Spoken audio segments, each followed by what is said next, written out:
everyone, I'm Jen Sletton, a registered dietitian, and this is week 5 of the 6-week video series intended to help you protect your immune system and continue to reach your healthy weight and fitness goals along the way. In this week 5 video, I will again be addressing 3 major components to optimal health, including the mental, nutritional, and physical aspects. Specifically, this video will cover restoring our mental and physical health through gratitude, a healthy gut, adequate nutrients, and I'll also talk a little bit about the supplement industry. So let's get started with gratitude. Practicing gratitude is the act of recognizing and acknowledging what you appreciate and are thankful for. The idea of a gratitude practice has been increasing in popularity, probably because there's solid research showing lots of benefits like those listed here. Things like relationship quality, productivity, positive mindset, and even sleep. Taking time out of your day to practice gratitude can be life-changing, but often we're too busy to even think about the things and the people that we appreciate. To get started, you could begin by keeping a daily gratitude journal. For 2 weeks before you go to sleep, take 5 minutes to write down 3 simple moments during that day for which you're grateful for, or 3 things that went really well that day. The more specific that you are, the more benefits you'll gain. Try not to write down broad topics such as your partner or your job or being thankful for your kids, but instead be specific as possible. Think about a 30-second moment, for example, that brought you joy. One research study that had participants write down 3 good things that they were grateful for each day showed significant improvement in overall happiness. Participants reported being happier and less depressed than prior to participating in this exercise, and they stayed happier and less depressed at that 3-month and 6-month follow-up. You could use a paper journal to do this, or a phone app actually called 3 Good Things. I like this app on my phone because it's very simple and it gently prompts me each night. Now I'm going to cover a real hot nutrition topic. Gut health seems to be all over the internet these days.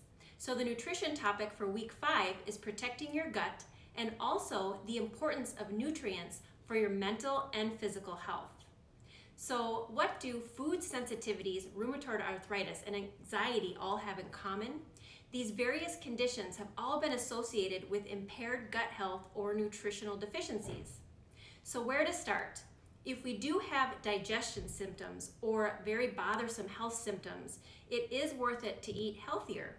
Even just implementing the basics, like eating a healthier diet, which means balanced and anti-inflammatory, that can definitely help transform your health in a significant way.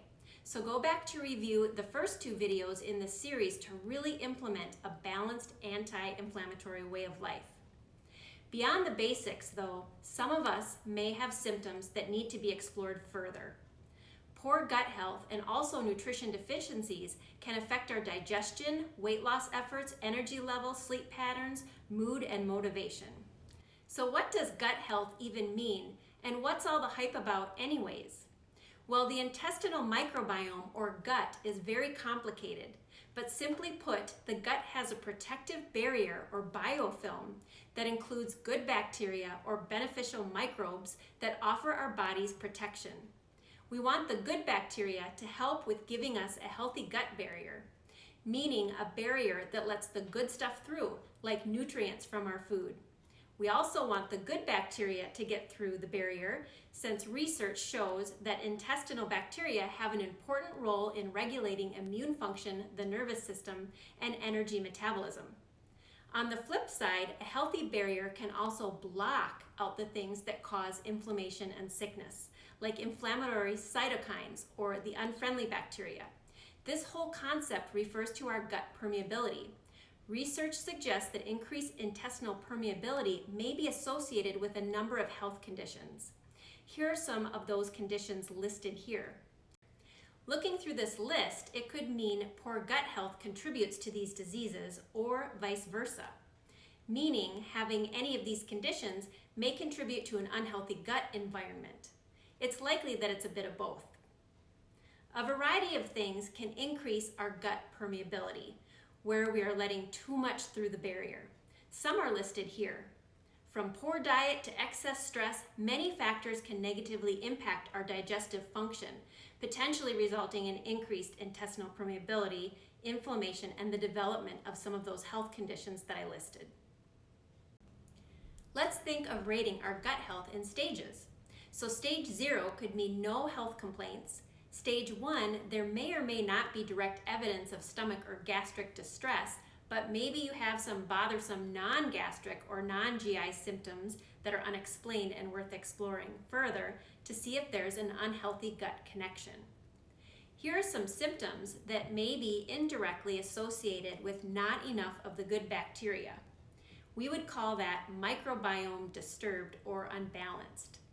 Some of these symptoms could show up like acne or unexplained fatigue or brain fog. Also, headaches or joint pain could be connected.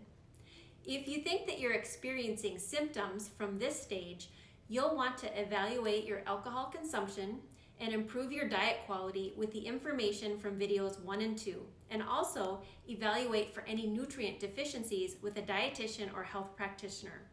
It would also be helpful to increase whole grains, fruits, and vegetables at this stage, and consume nutrients that support digestive health, like high-fiber foods that provide prebiotics. Prebiotics are found in whole grains, raw garlic, raw onions, or raw asparagus. Moving on to stage 2, experiencing digestive issues is a surefire way to know if you have an unbalanced gut. Many people end up taking antacids, gas-reducing, or other GI medicines, but these don't get to the root cause of the problem, which could be compromised gut health or an imbalanced microbiome. In stage 2, evidence of poor digestion may include some of these symptoms listed here, like gas or bloating or constipation, diarrhea, cramping, fullness, that kind of stuff. At this stage 2, you might screen for celiac disease or gluten intolerance with your doctor or a dietitian, and you may want to dig deeper into other food intolerances.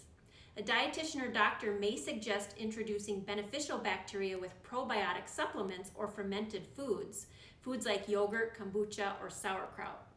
Careful consideration, though, is taken to decide if supplementing is even appropriate and what types of probiotic supplements to use. All along the way, visiting with your doctor to talk about further testing for other GI conditions or gut infections is very important. So then stage 3 would be if indeed the doctor finds evidence of an infection. When someone has poor gut health, whatever stage, they may be unable to absorb the nutrients needed from food. Then symptoms might show up as nutrient deficiency type symptoms. Then it's a double whammy because nutritional deficiencies affect our weight loss efforts, energy levels, sleep patterns, mood, motivation, and on and on. There are many nutrients that can help with mental health and energy levels. Getting to the bottom of any nutrient deficiency and then restoring those nutrients can be life-changing for people. Starting with the nutrition basics from the first few videos will definitely enhance your good mood brain chemicals by providing good nutrients, but sometimes further exploration into key nutrients is helpful. Some of the nutrients that support mental health include vitamin D, folate, B vitamins, omega-3 fatty acids, magnesium, serotonin and dopamine precursors, and then also other anti-inflammatory nutrients. A visit with a registered dietitian or an integrative health professional can guide you in this area. Many health issues can be connected to nutritional deficiencies. For example, headaches or migraines or even poor sleep and anxiety could be connected to an inadequate level of magnesium. Digging deeper into symptoms, meeting with a dietitian can pinpoint not only nutritional deficiencies, but can help determine what foods and supplements to add to maximize your metabolism, immune system, and mental health, and also target those bothersome health symptoms. Let's look at a vitamin D example. If someone is deficient in vitamin D, some symptoms one would notice may include energy that's low, depression, or poor immune health.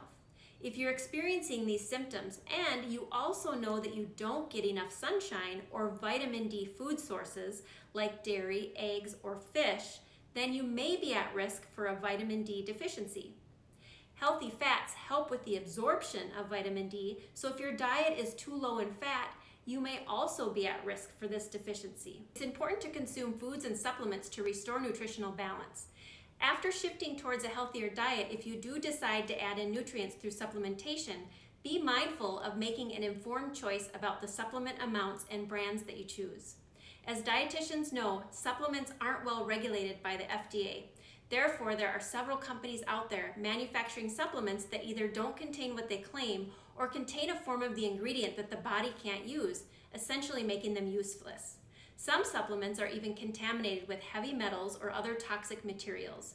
The billion-dollar supplement industry uses many tactics to get us to spend money on products that are often not effective and sometimes dangerous.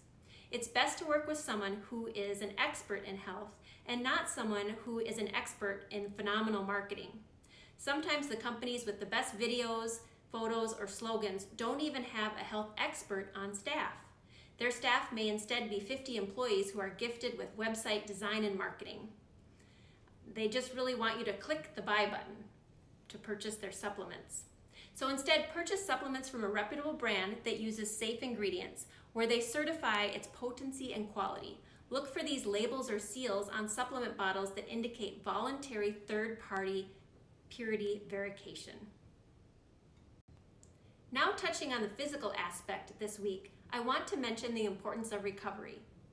When we engage in high-intensity exercise, the sympathetic nervous system becomes activated and is responsible for the stress response that increases heart rate and blood pressure, restricts blood flow, and slows down digestion. As a result, if we overtrain, the body will be in a chronically stressed state, and that's not good. To counteract the sympathetic nervous system, we need to engage the parasympathetic nervous system, which actually helps to lower our heart rate and blood pressure and plays a role in blood flow and even movement in the digestive system. So yes, a digestive system connection. Looking at goals to implement for this week, the mental health goal is to find a way to intentionally practice gratitude. Then, for the nutrition goal, think about your digestion and determine which stage of gut health you resonate with. Then for the physical goal, try to regulate your weekly routine to avoid overtraining. And for those of you who follow your heart rate variability, learn how to improve that reading. On the Fluid Health and Fitness website, head to the Nutrition Learning Library to download or print the goal sheet that goes along with this Week 5 video. I'll see you again soon for Week 6.